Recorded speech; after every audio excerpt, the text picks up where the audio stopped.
যে আসলতে আদিত্য খাকলাৰী ডাঙৰীয়া লাগিব লাগিছিল ক'ত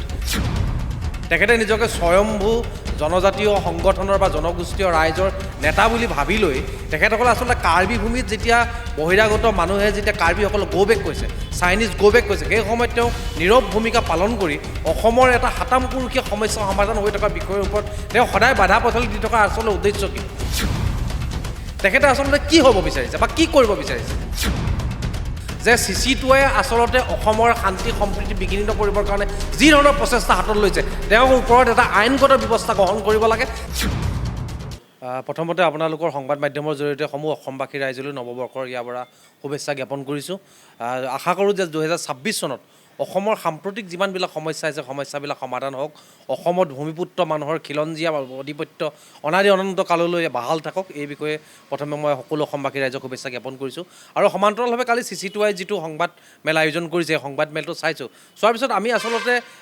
তেওঁ আচলতে কি হৈছে এই কথাটোহে ভাবিবলৈ বাধ্য হৈছোঁ যে আচলতে আদিত্য খাকলাৰী ডাঙৰীয়া লাগিব লাগিছিল ক'ত তেখেতে নিজকে স্বয়ম্ভূ জনজাতীয় সংগঠনৰ বা জনগোষ্ঠীয় ৰাইজৰ নেতা বুলি ভাবি লৈ তেখেতসকলে আচলতে কাৰ্বি ভূমিত যেতিয়া বহিৰাগত মানুহে যেতিয়া কাৰ্বিসকলক গো বেক কৈছে চাইনিজ গো বেক কৈছে সেই সময়ত তেওঁ নীৰৱ ভূমিকা পালন কৰি অসমৰ এটা হাতামপুৰুষীয়া সমস্যা সমাধান হৈ থকা বিষয়ৰ ওপৰত তেওঁ সদায় বাধা পথালি দি থকা আচলতে উদ্দেশ্য কি তেখেতে আচলতে কি হ'ব বিচাৰিছে বা কি কৰিব বিচাৰিছে আচলতে এই গোটেই প্ৰক্ৰিয়াটো আমি 6 জনগোষ্ঠীয় ৰাইজে খুব সূক্ষ্মভাৱে নিৰীক্ষণ কৰি আছোঁ আৰু আদিত্য খাকলাৰী ডাঙৰীয়াৰ ৰাজনৈতিক পৃষ্ঠপোষকতাত আচলতে অসমৰ ভূমিত ভাই ভাইৰ মাজত সংঘাতৰ সৃষ্টি কৰি শাসকীয় পক্ষক যিদৰে লাভান্বিত কৰিবৰ কাৰণে এক উদ্দেশ্য প্ৰণোদিতভাৱে ষড়যন্ত্ৰ কৰিছে তাক আমি ধিক্কাৰ প্ৰদান কৰিছোঁ আৰু সকিয়নি প্ৰদান কৰিছোঁ যাতে আগন্তুক সময়ছোৱাত যাতে অসমৰ ভূমিপুত্ৰ মানুহৰ যিকোনো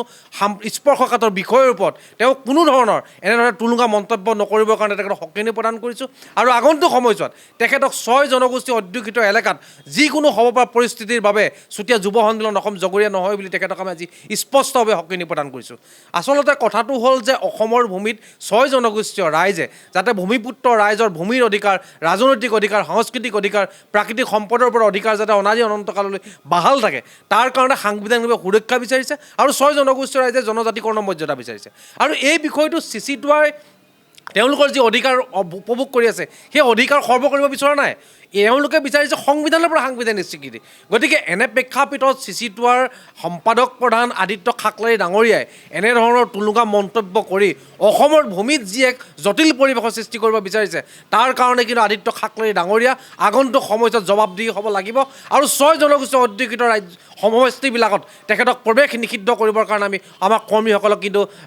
ক'বৰ কাৰণে আমি বাধ্য হ'ম নহয় আচলতে কথাটো হ'ল আদিত্য খাকলাৰী ডাঙৰীয়াই নিজৰ পৰিসীমাটো বুজি পোৱাটো উচিত তেখেত কোনো চৰকাৰ নহয় তেখেত সংবিধান নহয় তেখেতে কোনো এটা জনগোষ্ঠীয়ে যেতিয়া নিজৰ প্ৰাপ্য অধিকাৰ সাংবিধানিকভাৱে বিচাৰিছে গণতান্ত্ৰিকভাৱে বিচাৰিছে সেই গণতান্ত্ৰিক প্ৰক্ৰিয়াটোক স্থবিৰ কৰিবৰ কাৰণে তেওঁ যি ধৰণৰ ৰাজনৈতিক চক্ৰান্ত কৰিছে এই চক্ৰান্তটো কৰাটো আচলতে উচিত নহয় বা যুগুত নহয় গতিকে আদিত্য খাকলাৰী ডাঙৰীয়াক এইসমূহ বিষয় বা বস্তুৰ পৰা ওলাই আহি প্ৰকৃতপক্ষে তেওঁ যদি সঁচাকৈয়ে জনজাতীয় সংগঠনবিলাকৰ বা জনজাতীয় ৰাইজৰ যদি অভিভাৱক বুলি ভাবিছে এই বিষয়বিলাকত মাত মাতক আজি বিভিন্ন জনজাতীয় মাটি বহিৰাগত বণিক গোষ্ঠীয়ে হাজাৰ হাজাৰ বিঘা মাটি আজি দখল কৰিছে আজি কাৰ্বি ভূমিত কি হৈছে সকলোৱে দেখিছে গতিকে এই বিষয়বিলাক বা আজি 6ষ্ঠ অনুসূচী অন্তৰালত বিভিন্ন জনগোষ্ঠীবিলাকে পাবৰ কাৰণে সংগ্ৰাম কৰিছে এই সংগ্ৰামবিলাকত তেখেতে গুৰুত্ব প্ৰদান কৰক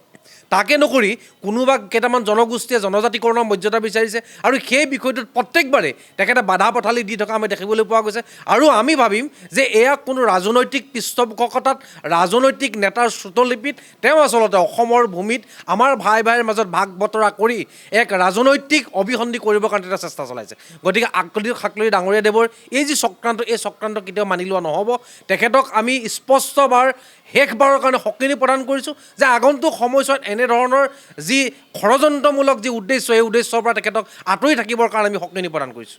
চৰকাৰৰ প্ৰতি আমাৰ এটা আহ্বান থাকিব যে যিখন প্ৰতিবেদন দিছে প্ৰতিবেদনখনৰ ওপৰত আচলতে আমাৰো কিছুমান আশা আছে আৰু চৰকাৰৰ লগত মাননীয় মন্ত্ৰী ৰণোজ পেগু ডাঙৰীয়াদেৱক আমি ইতিমধ্যে স্মাৰক পত্ৰ প্ৰদান কৰিছোঁ আৰু তেখেতৰ লগত মন্ত্ৰী গোট আৰু মুখ্যমন্ত্ৰী ডাঙৰীয়াৰ লগত আমি এখন আলোচনাও বিচাৰিছোঁ যে মন্ত্ৰী গোটৰ প্ৰতিবেদনখন আচলতে চুতীয়াকৈ প্ৰমুখ কৰি 6 জনগোষ্ঠীয় ৰাইজৰ যিমানবিলাক সপোন বাস্তৱায়িত প্ৰতিফলিত হ'ব বুলি আমি ভাবিছিলোঁ সেই গোটেইবিলাক সপোনৰ মাজত কিছুমান আশা আমি দেখিবলৈ পাইছোঁ গতিকে এই আশাবিলাক দূৰীকৰণৰ কাৰণে আমি এখন আলোচনা বিচাৰিছোঁ আৰু আমি ভাবোঁ যে অতি সোনকালে মুখ্যমন্ত্ৰীৰ সৈতে আলোচনাত বহিব আৰু মুখ্যমন্ত্ৰী মুখ্যমন্ত্ৰী মহোদয়ক আমাৰ এটা সকিয়নি আমি জনাব, সকিয়নি নহয় আচলতে তেখেতক এটা আহ্বান জনাব বিচাৰিছোঁ যে CC2ৱে আচলতে অসমৰ শান্তি সম্প্ৰীতি বিঘ্নিত কৰিবৰ কাৰণে যি ধৰণৰ প্ৰচেষ্টা হাতত লৈছে তেওঁৰ ওপৰত এটা আইনগত ব্যৱস্থা গ্ৰহণ কৰিব লাগে, যাতে অসমৰ ভূমিত ভৱিষ্যতলৈ কোনো ধৰণৰ যাতে অসূয়া অপ্ৰীতি বা অশান্তিকৰ পৰিৱেশৰ সৃষ্টি নহয়। ধন্যবাদ।